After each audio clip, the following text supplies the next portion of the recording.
అందరికీ నమస్కారం. అన్నిటిపై నున్నట్లు హరిపై నుండదు నామతి. శ్రీమతి బి కృష్ణకుమారి గారికి కృతజ్ఞతలతో. అదేమి చిత్రము, ప్రపంచంపై ఉన్న శ్రద్ధ పరమాత్మపై ఉండట్లేదు. అశాశ్వతమైన అంశాలపై ఉన్న ఆసక్తి శాశ్వతుడైన ఆ అంతర్యామిపై ఉండటం లేదు. మాధవునిపై ఆధారపడటం మరిచి మనుషులపై ఆధారపడుతూ ఉన్నాం. మిణుగురు వెలుగులు లాంటి లౌకిక వ్యవహారాల మాయలో పడి మణిదీపం లాంటి పరంధాముడిని మర్చిపోతూ ఉంటాం. మన మనసులు విచిత్రమైనవి. అల్పమైన వాటికి ఆకర్షితమైనట్లుగా అత్యున్నతమైన వాటికి ఆకర్షితం కావు. వ్యర్థమైన వాటిని ఆశించినట్లుగా విలువైన వాటిని ఆశించవు. ప్రియమైన వాటి వైపు మొగ్గు చూపినట్లుగా హితమైన వాటి వైపు మొగ్గు చూపవు. పరిమితమైన లౌకిక సుఖాల మాయలో పడి శ్రీహరి ప్రసాదించే అపరిమితమైన పారలౌకిక ఆనందాలని విస్మరిస్తూ ఉంటాం. అందుకే ప్రహ్లాదాది పరమ భాగవతులు ఆ శ్రీహరినే పరమగమ్యంగా భావించారు.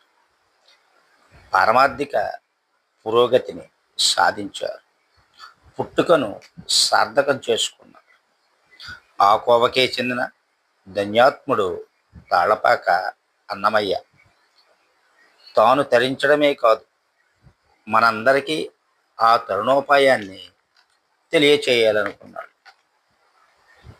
తన మధుర పదాల్లో ఆ ప్రబోధాన్ని పొందిపరిచాడు.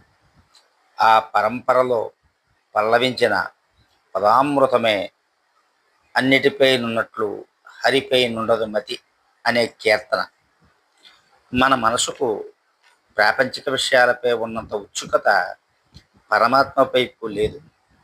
ఆ బలహీనతనే ఈ సంకీర్తనాచార్యుడు ప్రస్తావిస్తూ అందులోంచి ఎలా బయటపడాలో ప్రస్ఫుటం చేస్తున్నాడు. ప్రహ్లాదుడి భక్తి పరమ ఆదర్శం. భగవంతుడిని ఎలా ప్రేమించాలో ఆ బాలభక్తుడిని చూస్తేనే అర్థమవుతుంది. ఆ భక్త శిరోమణి శ్రీహరిపై ఎంత ప్రీతిని పెంపొందించుకున్నాడో శ్రీమద్భాగవత ప్రహ్లాద ఉపాఖ్యానంలో పోతన గారు స్పష్టం చేశారు. శ్రీహరి చరణారవిందాల స్మరణమే అమృతాన్ని ఆస్వాదించే మైకంలో పడి ఈ లోకాన్నే మర్చిపోయేవాడట. అలా మనప్పుడు సాధ్యమవుతుందని ప్రశ్నిస్తూ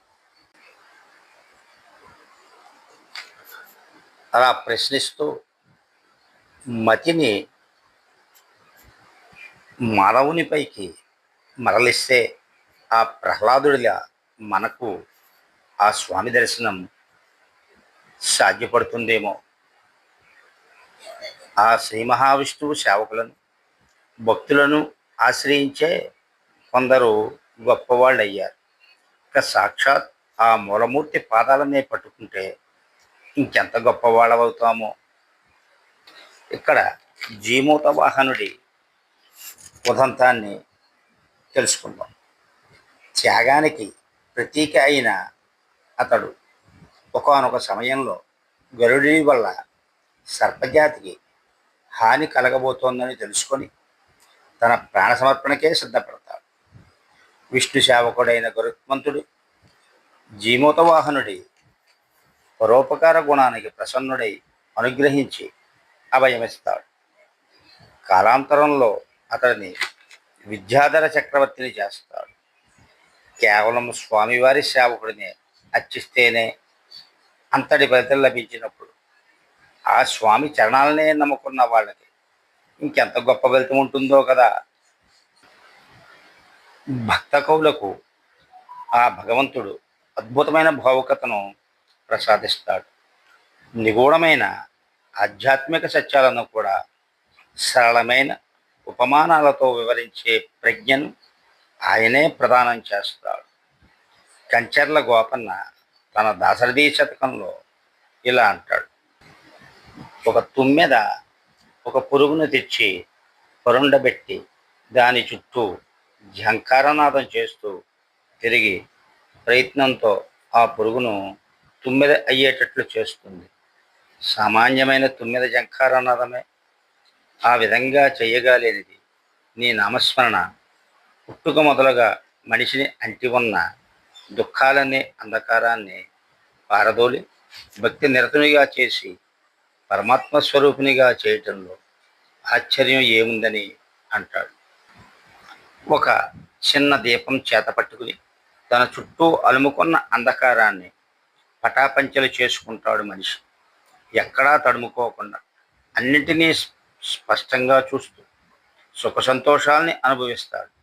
మరి జ్యోతులకే జ్యోతి పరంజ్యోతి అయిన ఆ వెంకటేశ్వరుడు భక్తులు విశ్వసిస్తే పరమోన్నతమైన ముక్తిని ప్రసాదించకుండా ఉంటాడా అంటాడు అన్నమాచార్య. అందుకే భక్త కబీర్ స్వామి సత్యస్వరూపుడు, సకల జ్యోతి అతడే అని ప్రస్తుతిస్తాడు. సర్వే జన సుఖినో భవంతు.